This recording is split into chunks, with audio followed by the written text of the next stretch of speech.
All right, now down to the next episode of the Supply Chain Channel podcast. We have here Rob Hengel Zada. Is that correct? Yep. All right. So, a well-known public figure in the retail space, and he was just on a talk earlier.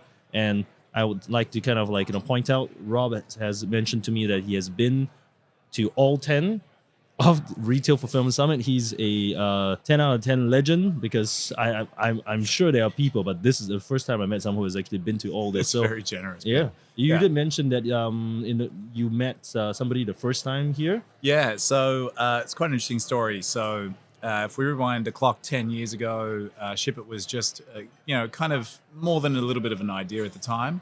And we took a punt. We came along to the Retail Fulfillment Summit. I was based in Sydney, so it was a nice little day trip.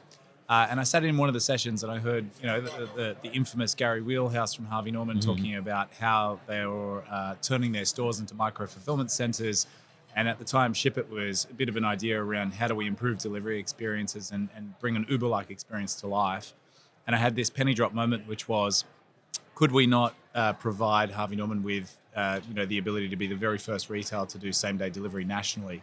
And so it was over the networking drinks in the afternoon where Gary and I got to talking, and one thing led to another, and we did just that. So Jerry Harvey was on A Current Affair probably 18 months after that Retail Fulfillment Summit talking about how good Shippit is and how good same-day delivery nationally is. Yeah, all right. So you see, you heard it here. Retail Fulfillment Summit helps people launch great businesses. So I guess I'm going to quote you on that, and we're going to run with Sure, I'll take the royalty checks later. It's fine. Yeah. All right. And one of the interesting things that I was looking up your profile on LinkedIn, and you edit it on your banner. It says, you make delivery promises, we fulfill them. I think that's a beautiful way to kind of summarize that. Maybe how about that? Give me a elevator, summary pitch of what Shippit is, in case anybody who's listening in and doesn't know what you guys are. Yeah. So look, it's, I was kind of explaining before that a lot of tech solutions have very different ways of talking about themselves. And I think we're no different. So Shippit is what I describe as a commerce delivery platform. The cottage industries will refer to TMSs or, labeling platforms. But we believe in commerce delivery, which is really about connecting that end-to-end consumer experience around how to orchestrate the best delivery experience for your brand. So from making a promise at checkout to choosing the right carrier for the delivery of your orders to particular customers based on your rules and logic to help you reduce cost, save time, and improve the customer experience, right the way through to that delivery experience being owned by a brand. That's really what Shippit does. So when a retailer makes a promise at checkout, hopefully our data powers that. The connections to the carriers that we've brought to them allows them to effectively deliver against that. And the delivery experience allows the recipient to know when their delivery is going to arrive. All right, fantastic. Just to prove I was actually there during your session, I was listening in.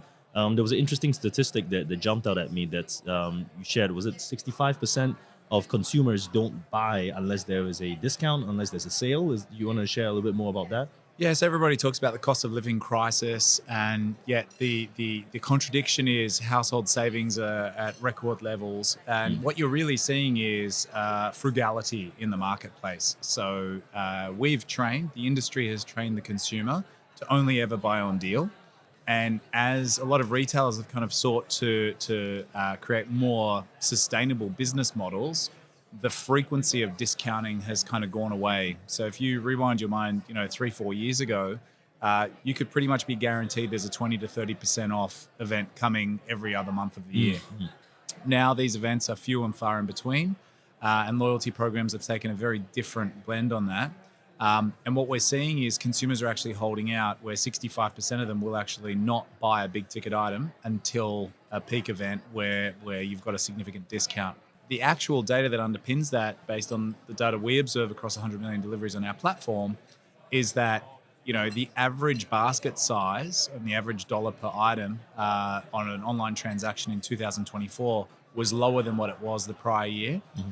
But the dollar value of the items they're buying around peak are way higher. So you move from an average value of around $30 per order in a non-peak period to over $120 through the peak season. So it's a good indication.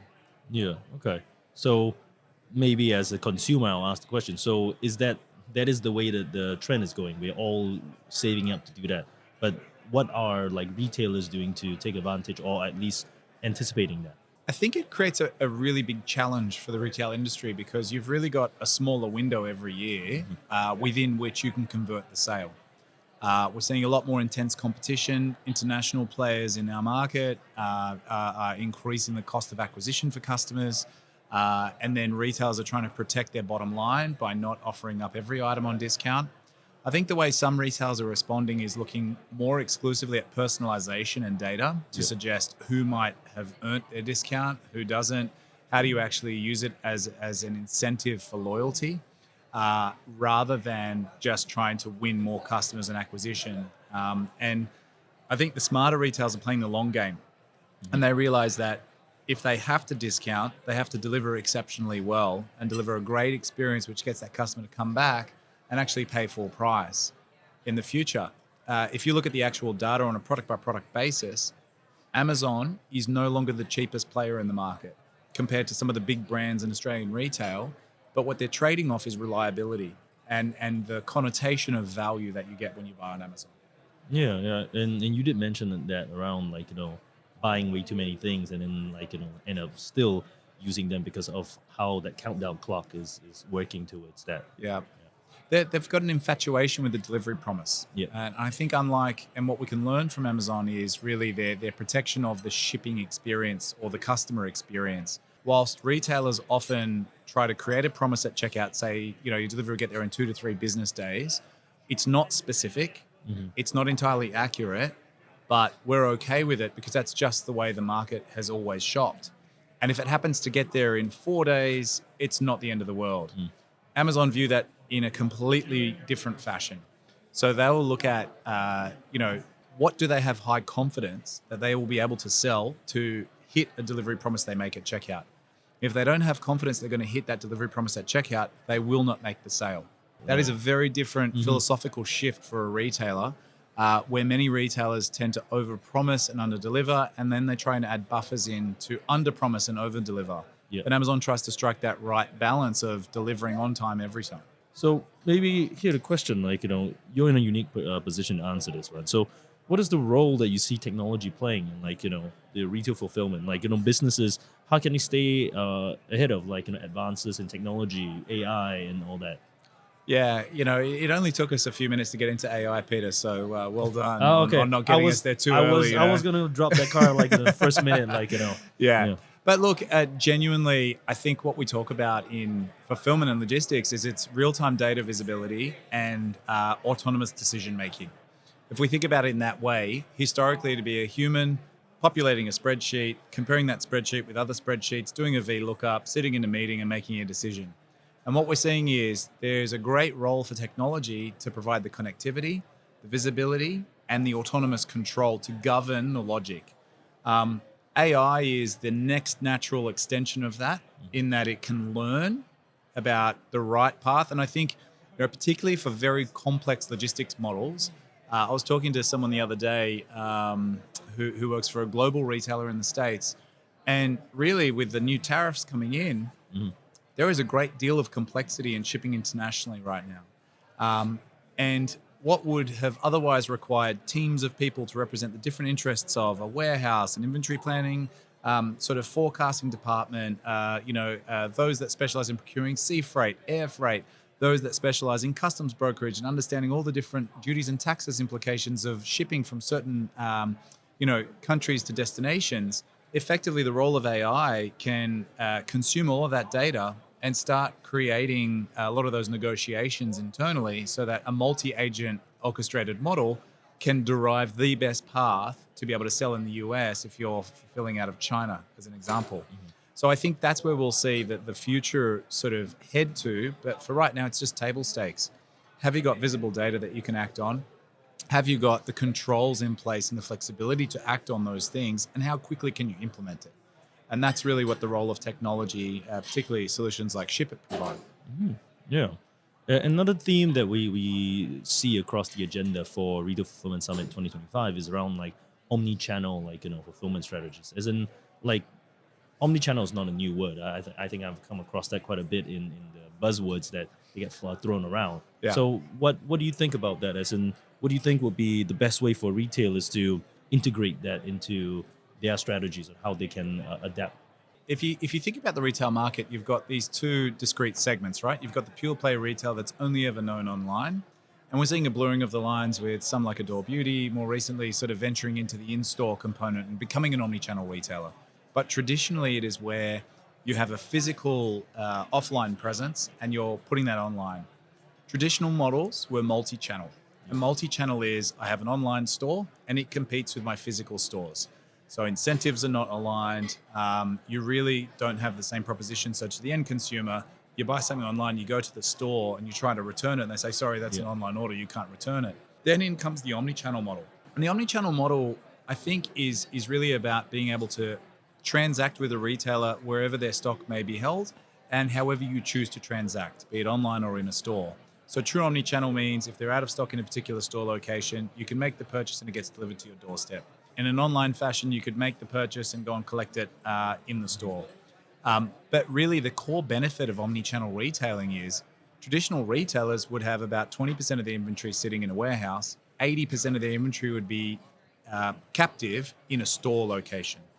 So by making that inventory available across stores and DCs, all of a sudden you're increasing your addressable market that comes to your website. So you're converting more sales online.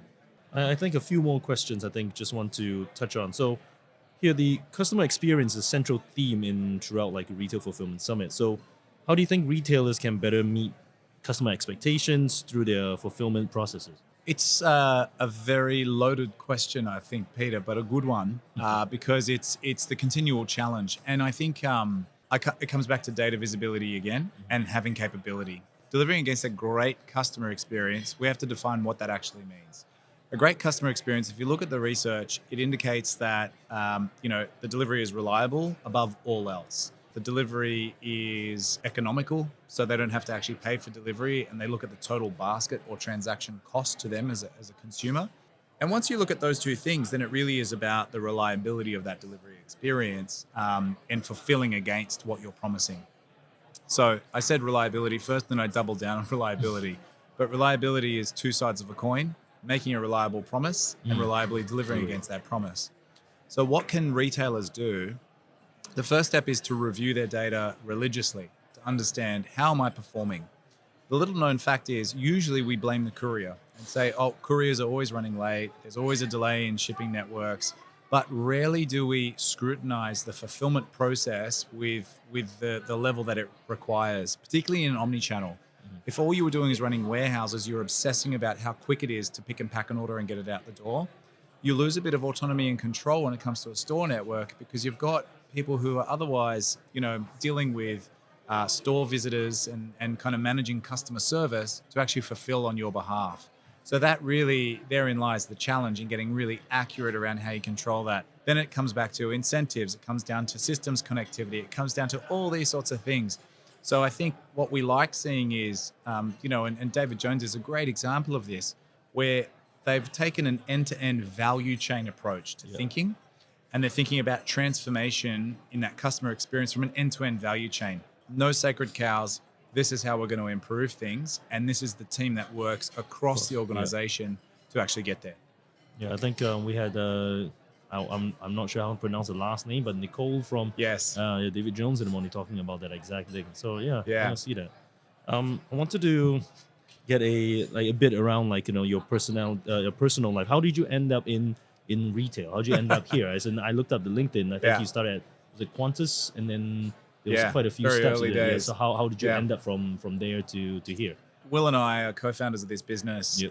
We both know nothing about retail and know nothing about logistics, but we decided a retail logistics technology company. So we knew a little bit about technology in that Will and I studied together in university. A couple of guys were a few years ahead of us in uni, a guy by the name of Mike and a guy by the name of Scott. They started a little business called Atlassian. This is a very small one. Yeah. It's a very small one. And so, during our uni career, during our studies, we were kind of offered internships at Atlassian, and we opted to go and work for big banks and Qantas and the like because that's where we were going to learn business, right? We kind of pinch ourselves when we think back about that decision at the time. But what it did is it kind of bit us with a bug of, well, anything's possible. So that for us was always in the back of our minds that we'd like to get together and start a business at some point. So I started my career in consumer goods. I spent some time in Asia. I came back locally, and then I was working for Unilever as the marketing manager for the Cup of Soup brand. So that was my job at the time. Will, on the other hand, he went down the consulting route. He was in technology consulting for Deloitte, helped set up Ubank for NAB, which is the first consumer banking offering for them. Got bitten by the bug of helping banks transform and create consumer offerings. And so then he was working at PwC. And it all came down to a beer. So he and I were sharing a beer, not sharing a beer, having a beer together. And we were talking about dodgy delivery experiences. And Will had ordered a vacuum cleaner, which I won't bore everyone with the details on. Effectively, a courier had called him to say they were ready to deliver it to him, but he wasn't at his home location. He couldn't convince the courier to leave it. Courier took it back to the depot. He had to call the retailer. Retailer had to call the courier. Courier had to then re-deliver it, get to drive his car into the city, pay $80 for parking, get this massive vacuum cleaner delivered to the PwC mailroom, where the mailroom guy was exploding at this guy saying, this is not how we do business here. And we thought there's got to be a better way. Yeah. E-commerce in 2013, 2014 at the time was projected to grow. It was sub 7% of total retail sales at that time. It's now more than doubled, almost tripled. Yeah. And we knew that logistics needed solving. So we saw Uber entering the market at that time, and we thought, well, technology can help prevent situations like that from occurring. So how can we work on a solution that kills the missed delivery calling card? And Shippit was born. All right, no, that's beautiful, and then that's exactly it, right? You have a personal pain point that you're trying to solve, and then you realize you're not the only one. Actually, everybody has that problem. So now you're coming up with something that helps everybody get their products or get their orders a little bit easier, a little bit better. I think that's great. Want to dive a little bit deeper into your personal life. So what do you do to relax? What is fun for Rob? As in, what are some things that you do to cut loose? Yeah, look, I'm pretty religious about training at the moment. So, I'm up every morning trying to either get a run in or go to an F45 session. That just helps me to stay alive and to stay sane. Mm-hmm.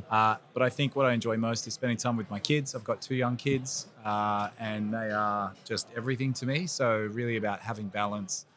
Spending quality time with them is the most important thing for me. And then when I'm not doing any of that, I'm going out with some friends and I'm having some decent wine and a decent meal somewhere. All right, well, good to know.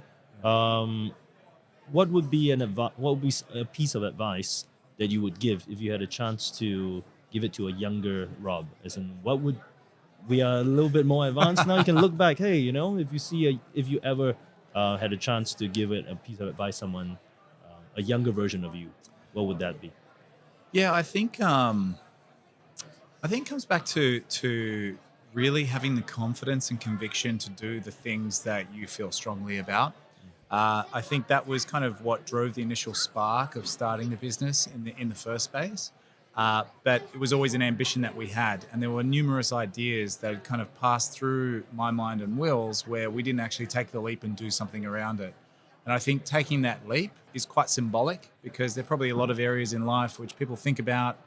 And I think, it'd be good one day if I did that. It'd be good one day if I did that. One person once told me, and they probably butchered the saying, but we tend to overestimate what we can do in a year, but underestimate what we can do in a day. I'm pretty sure the original quote is reversed, but I actually believe the opposite. I believe that we underestimate what you can do in one single day, and we try and put too much emphasis on, this year I'm going to do X. Yeah. Yeah, so you end up not doing it because I got a whole year. I got a whole year. Whereas if you got one day, you're going to get some shit done. Yeah, exactly. I think it was like another saying that's similar in that way is that dream like you'll live forever, but live like you'll die today. Correct. So kind of like that. So one last question. So if is there a book that you think everybody should read? Oh, look, one of the books that probably had a big impact on me when I read it, and it's probably, it shows how shallow I am. Probably The Hard Thing About Hard Things. I think everybody from the outside perspective looks at somebody who's in business, be it retail, be it technology, be it anything, and thinks, oh, geez, they're lucky. You know, they've done a really good thing. It's so amazing. The chances of success are so slim. And I think everybody only ever gloats about when things are going well. Not a lot of people share their failures and fuck ups. We've had many. Yeah. And I think the hard thing about hard things is a really good book that kind of unpacks how close to failure and desperation a founder of a business got, Ben Horowitz. And now, I mean, he's a household name. Yeah. So I think that's a top one for me. Yeah, of course. Well, that's it, right? Like, it only takes 6 years to be an overnight success. Right? Yeah, correct. Yeah, exactly, right? Just like Nvidia, right? It's only Yeah. been 30 years. Yeah, only. Now it's just a $1 billion with multi-billion-dollar business. So, Trillion. Yeah, sorry, yeah. There you go. That they could lose that much money with DeepSeek coming on, and like, you know what, we're still killing it. So Correct. okay, well, Rob, thank you so much for taking Thanks, the time. Peter. Thank you My for pleasure. sharing, and I hope that we get to see you back again in year 11, and then continue that streak. Don't break it, so you can keep Yeah, perfect. meeting great businesses. I got to and get do my well. loyalty card stamped Yeah, now, I think. exactly. Yeah. All right, Thank you. thank you. All right. Cheers.